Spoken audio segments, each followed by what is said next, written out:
객체의 소멸과 가비지 커렉션. 객체의 소멸과 이건 좀 몰라도 돼요. 교양 있는 사람이 이런 걸 교양 있는 사람은 알아서 다 처리하니까. 가비지 컬렉션이란 말이 가끔 나옵니다. 이걸 쓰레기 처리라고 하는데 메모리 관리 기법 중에 하나입니다. 프로그램이 동적으로 가변적으로 할당한 메모리 영역 중에서 필요 없게 된 영역을 해제해 주는 겁니다. 컴퓨터가 프로그램 수행이 되면은 메모리 활당을 받죠. 이 메모리는 실제로 어디를 얘기하는 거죠? 램입니다. 램. 컴퓨터에 보면 CPU가 있고 CPU에 캐시 메모리 있고요. 또 그 밖에 우리 램 꼽죠? 램, 삼성이 잘 만들어내는 거 램 꼽고 밖에 하드디스크나 SSD가 있게 되잖아요. 이 램이 바로 CPU가 이런 프로그램이 수행될 때 데이터를 임시로 저장하는 그런 공간이 되는 거거든요. 거기에 램은 비싸죠. 램은 사이즈가 하드보다는 아주 작죠. 그러다 보니까 불필요한 걸 빨리빨리 제거하지 않으면 다른 프로그램 작업할 때 문제가 발생될 소지가 있거든요. 그래서 그걸 없애주는 걸 갖다 가비지 컬렉션이라고 합니다. 이 정도만 알면 끝입니다. 교양 있는 사람들. 중요한 거는 자바 프로그램에서는 임의로 객체 소멸을 할 수 없습니다. 이미 왜 여기서 가비지 컬렉션이라는 게 있어가지고요. 자바 가상 머신의 가비지 컬렉터가 자동으로 수집 반환을 합니다. 쉽게 얘기하면 쓸 필요 없다. 몰라도 된다. 이 소리입니다. 됐죠? 필요 없다는데 굳이 내가 설명을 할 필요가 없잖아요. 가비지 컬렉션은 자동으로 이루어진다. 오케이? 필요하면 천천히 읽어보기 바랍니다.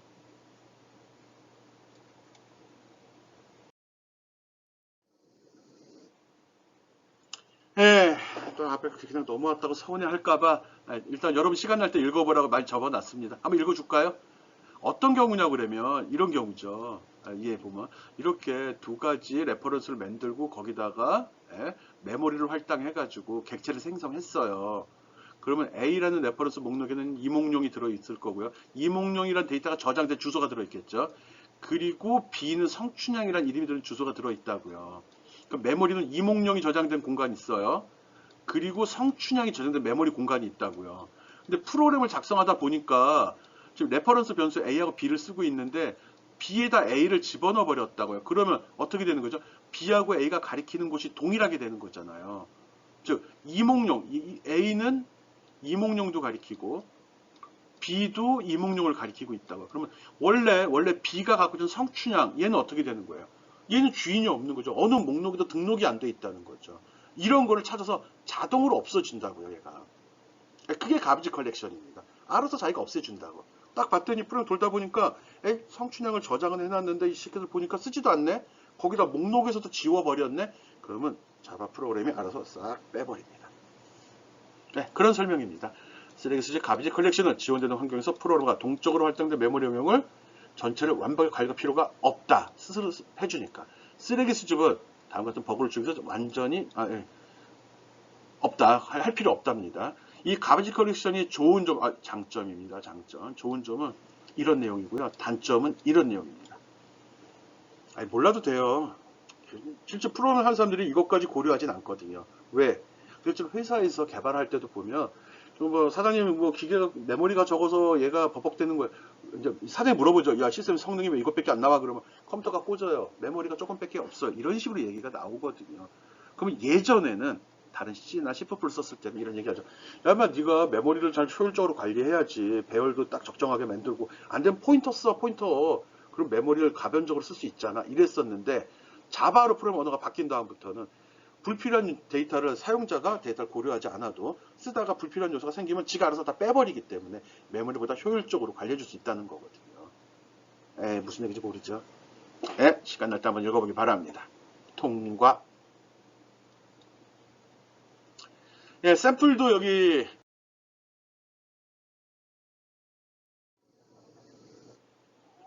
가비지 발생의 예입니다. 가비지 쓰레기죠. 쓰레기 데이터가 어떻게 발생되는지를 보여주는 거거든요. A, B, C, D, E 5개의 변수를 활당을 했고요. 그 다음 A, B, C에다가 good, bad, normal이라는 값을 저장을 시켰습니다.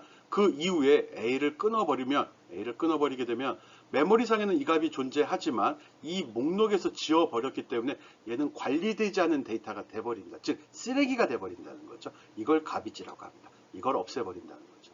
이렇게 가비지가 발생되는 경우는 특정한 레퍼런스에서 지워버리는 경우, 또 하나 이런 식으로 해서 D에 C에 있는 목록을 저장을 시켰죠. 그러면 D는 노멀이라는 값을 가리키게 되는 거죠. 그 주소를 갖고 있게 되는 거고요. 그 다음에 D를 이렇게 널로 해서 잘라버려. 너는 아무것도 없다는 소리입니다. 지워버리면 이 C에는 아무것도 저장이 되어 있지 않은 상태가 되어버립니다. 그렇지만 이건 가비지라고 하지 않습니다. 이거는 할당되지 않은 변수라고 하는 거고요. 이렇게 메모리상에 어떤 값이 있는데 이게 레퍼런스에, 즉 이 변수에 할당되지 않았으면 쓸모없는 게 돼버리는 거잖아요. 찾을 수도 없습니다. 그래서 이런 걸 가비지라고 합니다. 이렇게 목록에 등록되지 않은 메모리상의 데이터가 생기면 이걸 가비지가 발생됐다라고 이야기합니다. 오케이?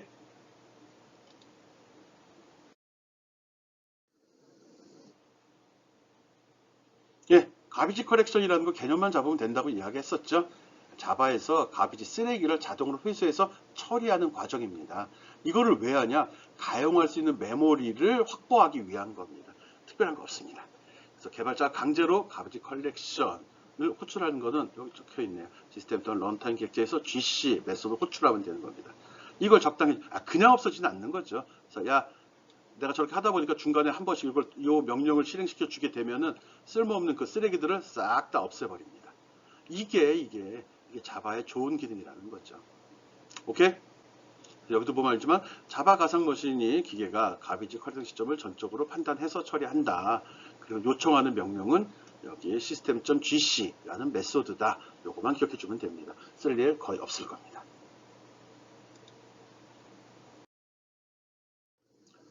그 다음은 패키지라는 개념. 뭐 패키지는 특별한 거 아닙니다. 여러분이 만든 그 프로그램들 있죠. 그걸 클래스라고 했었죠. 그 클래스들이 저장된 디렉토리를 패키지라고 합니다. 우리가 이클립스를 통해서 작업을 하고 여기 프로젝트 매니저 패키지 익스플로러라고 되어 있는데 프로젝트라는 이름으로 우리가 작업을 하고 있었죠. 여기에 보면 이런 식으로 목록이 나왔을 겁니다. 얘가 패키지입니다. 어떻게 하냐고? 여기 보면 디폴트 패키지라고 적혀 있잖아요. 자동으로 그렇게 구성을 하고 있습니다. 그래서 내가 작성한 이클립스에서 프로젝트를 만든 다음에 작업하는 모든 내용은 그거는 패키지 하나로 패키지를 묶여서 관리가 됩니다. 이 묶이는 기준은 디렉토리 안에 그 파일들이 다 존재해야 됩니다. 물리적으로는 디렉토리로 관리가 되는 거고요. 개념적으로는 패키지라는 이름으로 관리가 된다는 겁니다. 이 패키지란 말은 기존에 있던 절차 지향 언어 C++에서 보면 라이브러리라는 말로 많이 사용이 되거든요. 같은 개념입니다. 개념상으로는 같은 겁니다. 오케이? 라이브러리 패키지 같은 거, 여러 개의 클래스가 모여있는 것 이렇게 생각하면 되고요. 자바에서는 폴더 단위로, 즉 디렉토리 단위로 관리한다. 그렇게만 기억해 주기 바랍니다.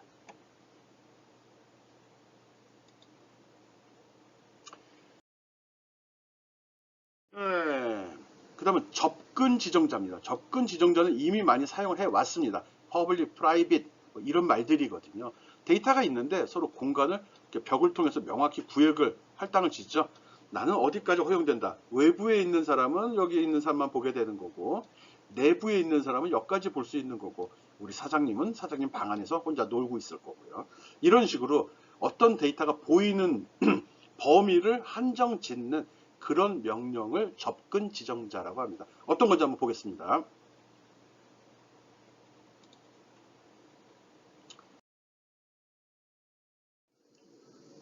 예, 접근 지정자로 사용되는 거는 private, protected, 그 다음에 public 이렇게 세 가지로 구분합니다. 기본적으로는 여기에 해당되는데 이게 protected라고 합니다. 그 구역 안에서만 볼 수 있다는 거거든요. 이해가 되나? 네. 접근 지정자를 사용하는 목적은 클래스나 일부 멤버를 공개해서 다른 클래스의 접근을 허용하는 그런 용도로 씁니다. 다른 사람이 쓸 수 있게 해주는 거죠. 또 캡슐화라고 얘기했었잖아요. 필요 없는 건 보여줄 필요가 없는 거죠. 보여줌으로써 내가 지금 강의하면서도 지금 자료 만들면서도 너무 설명을 많이 하다 보면 듣는 사람이 막 헷갈려 혼돈스러워진다는 거죠. 필요한 것만 보여주면 되는데 요점만 콕 집어주면 되는데 쓸데없이 말을 많이 하다 보니까 여러분은 혼란스럽게 하잖아요. 그런 걸 제한하는 명령이라고 생각하면 됩니다. 그래서 접근 지정자에 따라서 클래스나 멤버의 공개 범위가 한정 지어진다라고 생각하면 되고요. 프라이빗이라고 보통 우리 다 지금 퍼블릭 쓰고 있거든요. 우리 다 퍼블릭 썼잖아요. 어디 있나? 여기도 퍼블릭 썼잖아요. 모든 클래스에서 다 불렀을 수 있도록 하는 거거든요. 이 모든 클래스의 기준은 뭐가 되죠? 예, 누구든지 불렀을 수 있는 겁니다. 근데 같은 프로젝트 안에 들어 있어야겠죠. 프로젝트 안에도 폴더별로 구분할 수 있는데 그 폴더가 패키지라고 이야기했고요. 예. 그래서 프라이빗으로 했을 경우는 완전히 외부랑 차단을 그 안에서만 쓸 수 있는 거고요. 기본적으로는 동일한 패키지 안에 있으면 다 허용합니다. 예. 그리고 퍼블릭으로 하면 모든 클래스가 다 쓸 수 있도록 하는 겁니다. 그냥 퍼블릭만 쓰도록 합시다. 우리는 교양 있는 사람들이니까. 앞에 프라이빗, 이거 개인적인 거, 이거는 대중적인 거, 이거는 보호하는 거, 이렇게 구분하면 되겠죠.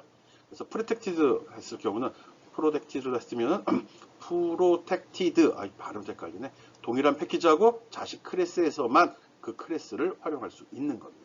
즉, 멤버, 클래스나 메소드를 지정할 때 앞에 이 접근 지정자를 지정을 하는데, 그때 퍼블릭으로 하면 다 갖다 쓸 수 있지만, 프로텍티드로 하게 되면은 같은 패키지에 있는 것끼리만 사용이 가능하다는 겁니다. 오케이?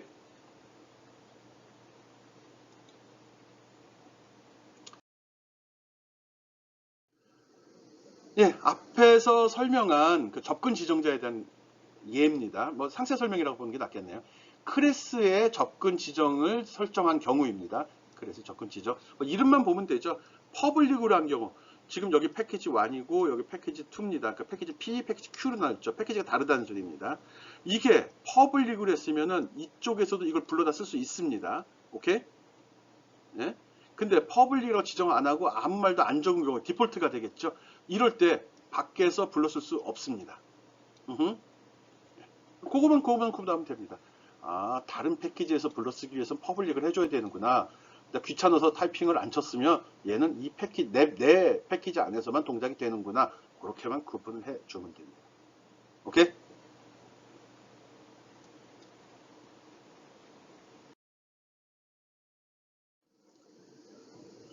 앞에서 클래스에 대한 접근 지정 설명했습니다. 특별한 거 없죠? 퍼블릭이라고 지정을 해야지 다른 패키지에서 접근이 가능하다라는 말을 했고요. 그리고 특별히 내가 접근 지정자를 지정하지 않으면 기본적으로 동일한 패키지 안에서만 쓸 수 있다라고 이야기를 했죠. 네. 여기 밑에 정리도 되어 있네. 마찬가지입니다. 멤버도 마찬가지로 퍼블릭이라고 했으면 패키지와 관계시 다 쓸 수 있는 거고요. 프로텍티드 했으면 같은 패키지 안에 있는 놈들끼리만 쓸 수 있습니다. 이 두 가지만 크게 구분해 주면 됩니다. 알았죠? 프라이빗 하면 가장 개인적인 게 되니까 이건 동일한 클래스 내에서만 된다는 거죠. 이건 서브 클래스에서도 접근이 불가능하다는 겁니다. 알았죠? 여기서 멤버 하고 있는데 이 멤버는 필드, 변수하고 클래스 안에 들어있는 거 얘기하는 거예요. 그리고 그 클래스 안에 들어있는 메소드를 멤버, 통칭해서 멤버라고 하는 거거든요. 이 멤버들은 퍼블릭일 때는 모든 패키지에서 다 쓸 수 있는 거고요. 또 프라이빗 하면은 동일한 클래스 안에서만 쓸 수 있는 거. 디폴트는 모든 패키지입니다. 자기 패키지입니다. 그거만 구분해 주면 됩니다. 거의 신경 안 쓰고 그냥 다 퍼블릭 쓰도록 합시다. 우리는. 오케이? 빨리빨리 나니까 좋은데.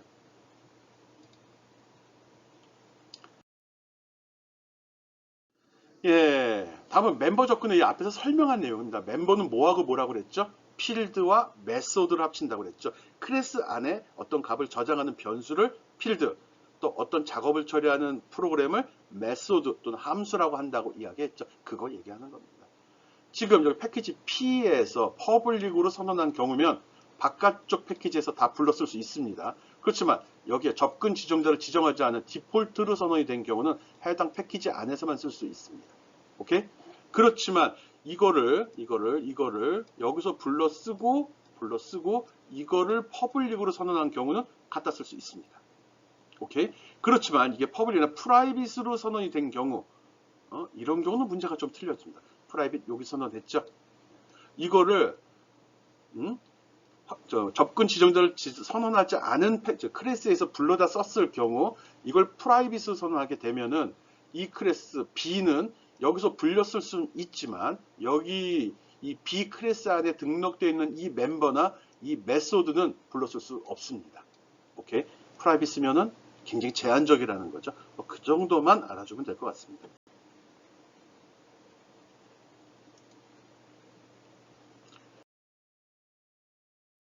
예, 이것도 뭐 같은 경우 쭉 설명하고 있습니다. 여기서 뭐 특별히 신경 쓸 게 뭐 있을까요? 없죠. 없죠? 퍼블릭 됐고.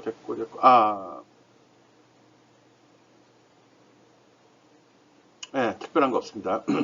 디폴트로 선언이 됐을 거. 내가 디폴트로 선언된 경우도 딴 쪽에 못 들어갑니다. 그거 지금 얘기하는 거예요. 여기 퍼블릭이 없잖아요. 그리고 프로텍티드로 한 경우는 당연히 못 들어가겠죠.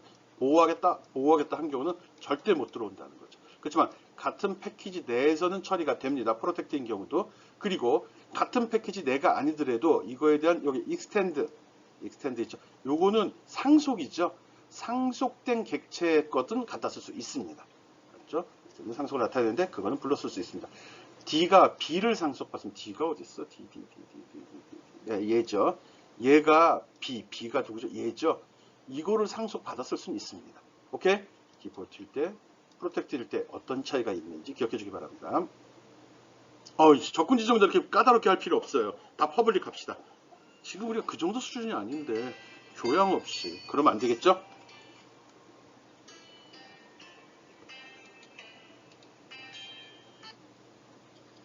여보세요? 예, 앞에서 설명한 접근 지정자 중에 오류가 발생되는 경우 지금 해놓은 거거든요. 멤버의 접근 지정자를 설정하는 예제인데 여기에서 이렇게 설정을 했어요. 이렇게 그래서 프라이빗으로 했네. 아이씨, 왜 프라이빗을 해? 퍼블릭 이런 거 쓰지 말고 여기다 퍼블릭 적어주면 제일 편한데. 예, 이렇게 선언한 경우입니다. 같은 패키지 안에 있고 같은 파일이 같은 패키지 안에 있네요. 여기에서 불렀습니다. 여기 이제 클래스 access ex에 example을 집어넣었고요. 여기 메인에서 불렀었는데 샘플이라는 클래스를 불렀었어요. 불려질까요? 안 불려질까요? 불려지죠. 디폴트 없으니까 디폴트잖아. 디폴트는 같은 패키지 안에서 쓸 수 있다고 그랬으니까 얘는 오케이. 그리고 여기에다가 여기 생성된 A 클래스 레퍼런스 변수죠. 거기에 A라는 멤버, A라는 필드 불러냈죠. 예. 근데 얘가 퍼블릭으로 되어 있네. 예, 불러서 값 저장할 수 있습니다. 그런데 문제는 두 번째 B지요. B를 프라이빗으로 선언을 했을 경우 다른 클래스에서 불렀을 때 프라이빗으로 된 경우는 이 값을 이렇게 선언, 프로는 코딩은 할 수 있겠지만 실행이 안 된다는 거죠. 실행시키면 바로 이 아래와 같은 에러가 발생이 됩니다. 네, 이 에러 발생되는 거 꼭 확인하고 왜 그런지 한번 생각해 보기 바랍니다. 앞에 있는 예능 처리가 될까요? 안 될까요? 예? 될까요? 안 될까요? 네, 그건 여러분이 확인해 봐야겠죠? 오케이. 다음 거 보겠습니다.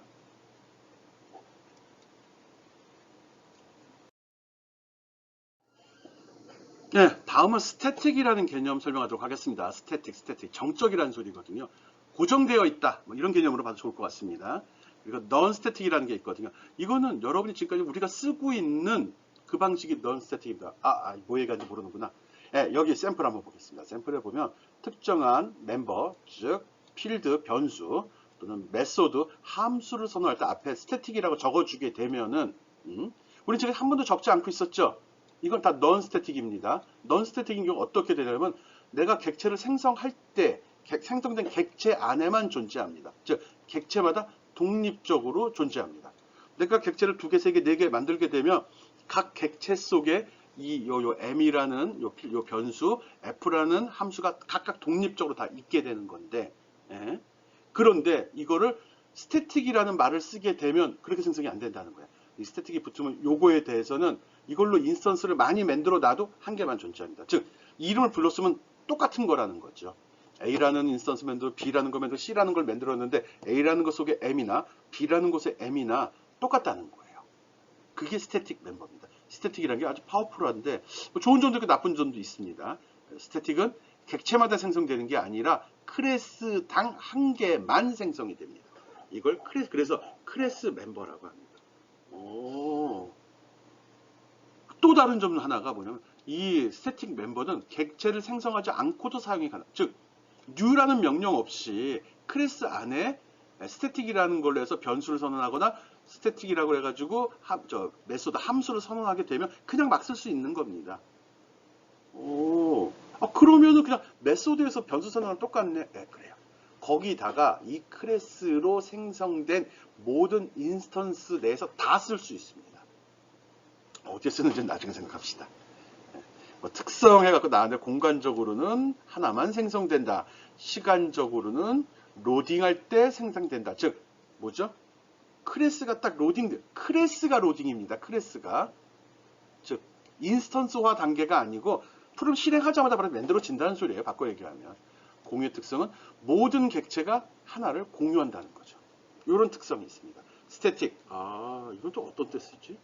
지금까지 쓴 건 다 non-static이라고 했고요. 지금 새로운 개념, static이라는 개념 설명하고 있습니다. 얘 한번 살펴보겠습니다.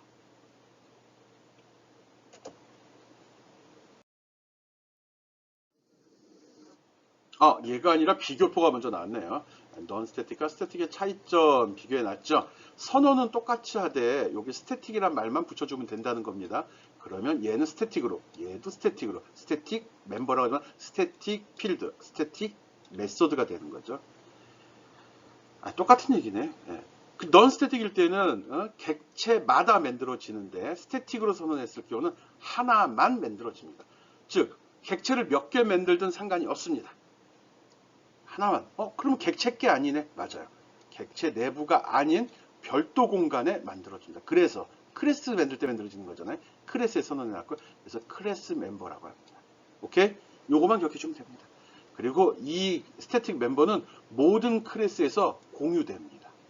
내가 그러면 지금 실행될 때 스태틱 멤버가 동작이 됐으면 나중에 그 이후에 내가 인스턴스화를 계속 여러 객체를 만들어서 여기 객체 내에서 다 불렀을 수 있습니다.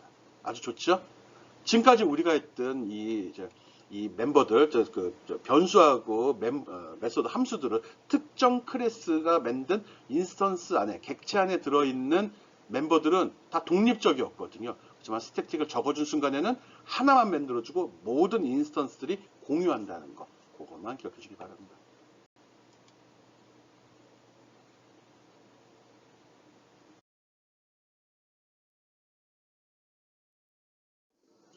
예, 스태틱 멤버 이거 지금 처리하는 과정을 샘플로 들어놨거든요.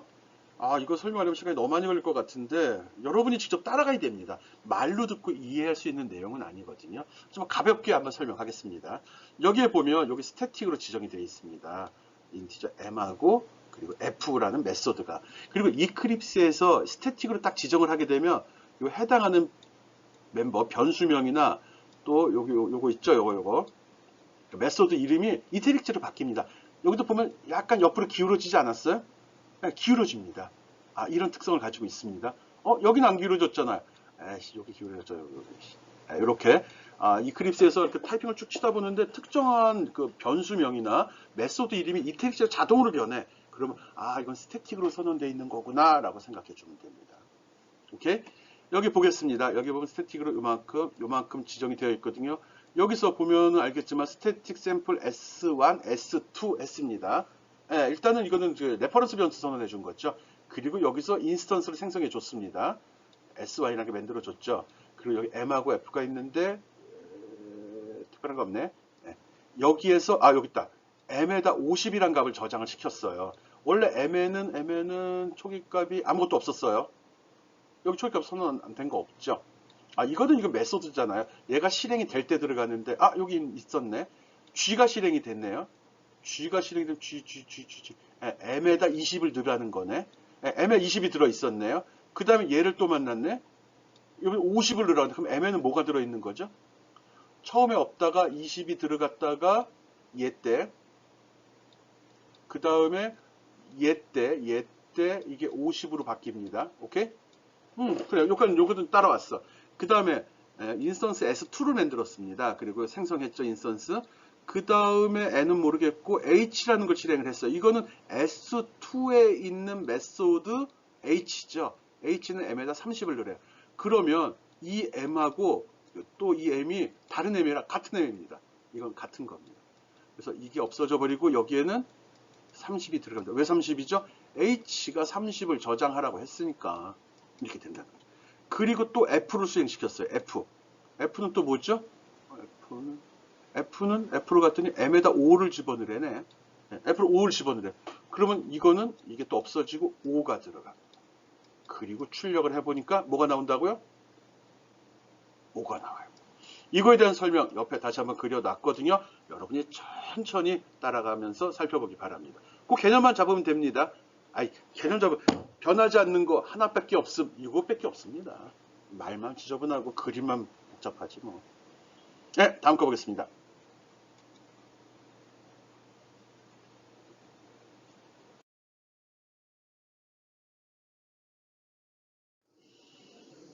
앞에서 설명할 때는 스태틱 설명하고 있습니다. 지금 스태틱 멤버인데 이걸 갖다 직접 멤버 이름으로 제어하는 방식으로 했죠. 직접 멤버 이름 그쵸, 필드 이름, 변수 이름을 부르거나 아니면 거기는 함수 메소드 이름을 갖다 썼잖아요.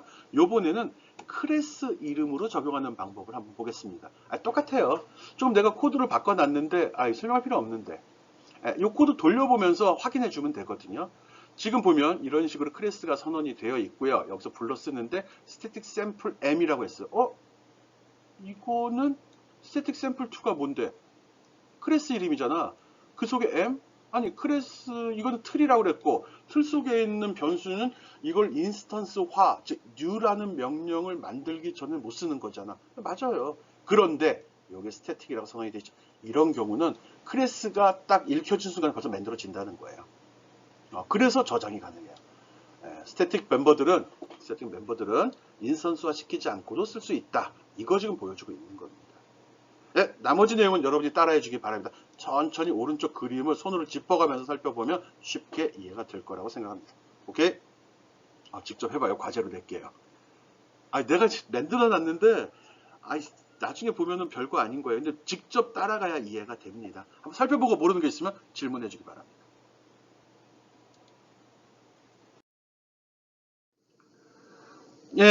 스태틱 이거 어떤 때 사용하냐 이제 지금까지 그 특징은 샘플 통해서 다 보여줬고요. 이럴 때 쓰라고 만든 겁니다.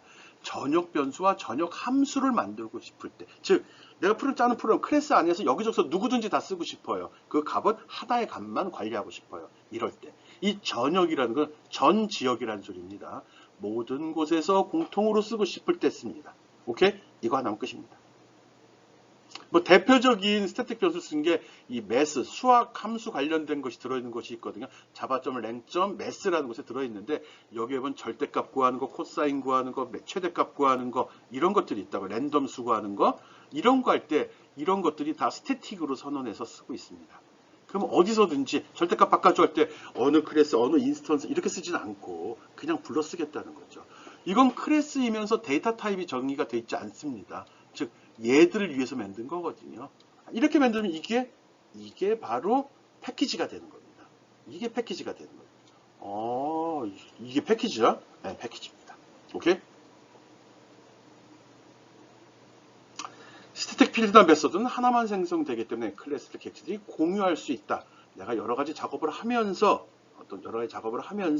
어떤 값을 모든 그 메소드들이 모든 객체들이 통일되게 사용하고 싶어. 이럴 때 쓰는 겁니다. 통과.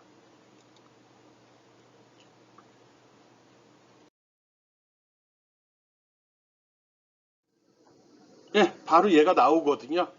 산술 연산자 속에 들어가는 건데 컬크랑 클래스 생성한 다음에 이런 것들을 멤버를 설정을 해줬거든요. 그러니까 화면이 좀 작아서 옆으로 했습니다.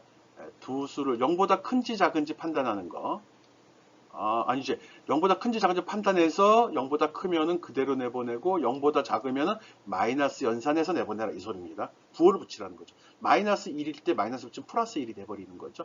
직접 돌려보기 바랍니다. 이거 사망연산자인데 이 물음표 비교 연산자인데 여기 조건 주고 이 조건이 여기 물음표도 되죠. 조건이 참일 때 수행되는 내용, 참일 때 출력할 값 그리고 여기 콜론 주죠. 거짓일 때 나가는 값. 이게 구문입니다. 요런 식으로 한 거거든요. 이거 했던 것 같기도 하고. 실습을 통해서 확인해 보기 바랍니다.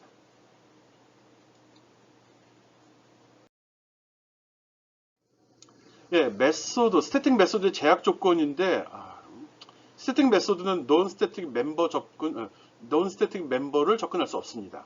이게 무슨 소리지? 논 스태틱 멤버는 우리가 지금까지 써왔던 그 방식이죠. 즉, 객체를 생성해야지만 만들어지는 것들이죠. 당연한 얘기가 되잖아요.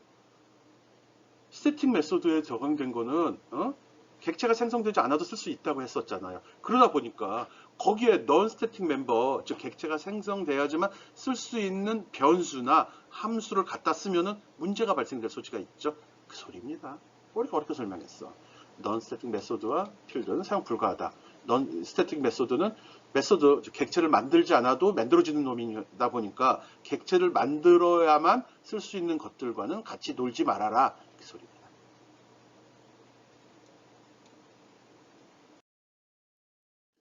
또 하나.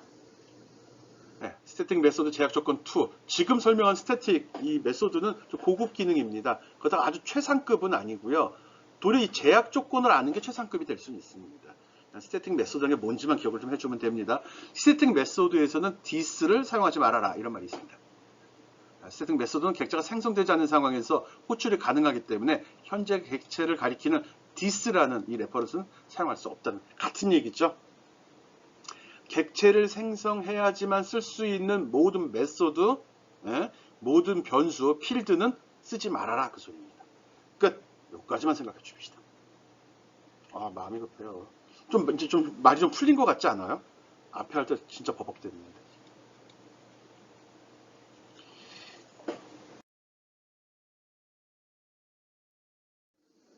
예, 스태틱 멤버로 쓰기 가장 좋은 항목.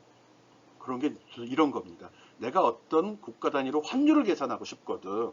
환율을 계산하고 싶을 때 이 환율이라는 공통된 값이 있죠. 이런 걸 스태틱으로 보통 선언을 합니다. 이걸 가지고서 딴 거로 바꿀 때 적용을 하는 거죠. 뭐 우리나라 돈을 원화를 달러로 바꾸는데 달러를 원화로 바꿀 때 환율을 알아야지만 계산이 가능하잖아요. 이럴 때 메소드마다 다 환율을 집어넣어주면 너무 복잡하니까 이걸 스태틱으로 선언해가지고 이용하라는 겁니다. 예, 한번 작업해서 그 결과 확인해보고 왜 이렇게 동작되는지도 검토해보기 바랍니다.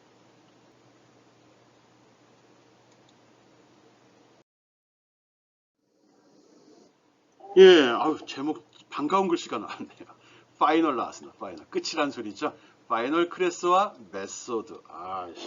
어떤 클래스 앞에 파이널이라는 키워드를 쓴 경우를 이야기하는 거거든요. 메소드 앞에 파이널을 쓴 경우. 여기 있네요. 보호도 했는데 여기 이게 뭐죠? 이거 메소드죠? 예, 메소드네요. 여기에 파이널이 들어갔습니다. 최종적이라는 겁니다. 더 이상 쓸 수 없다는 거죠. 누구도 갖다 쓰지 말라는 겁니다.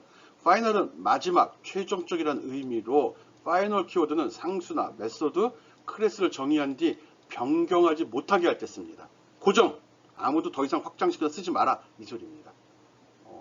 클래스 같은 경우는 상속을 불가능하게 하는 거고요. 메소드 같은 오버라이딩을 못하게 합니다. 이게 무슨 소리지? 끝이에요. 이거 고급 기능이고요. 실제로 잘 쓰지도 않습니다. 파이널 끝, 최종적으로 선언할 때 사용한다. 클래스는 상속이 불가능하게 하고 메소드는 오버라이딩을 불가능하게 한다. 라고 기억해 줍시다.